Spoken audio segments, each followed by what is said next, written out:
کتاب یا تلفن؟ اگر به شما سوال کنند کدام را انتخاب میکردید؟ من هر دو را انتخاب میکردم، چون توسط هر دو میتوانم دانش خود را زیادتر نمایم.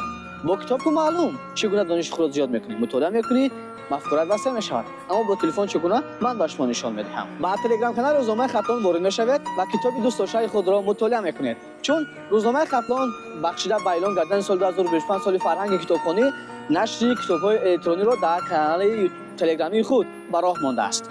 با پیوندی در بالای اکران بوده وارد میشوید و کتاب دوست داشته خود را مطالعه میکنید. اگر میخواهید که ما برای شما کدام کتاب را طریق الکترونی پیشنهاد کنیم، پس بتوانید در پایین این نوار بنویسید. این اقدام هیئت تجدید روزنامه خطلان به شما امکانیت میدهد که در دلخواه جای شما کتاب میخواسته خود را مطالعه کنید و غذای معنوی بردارید.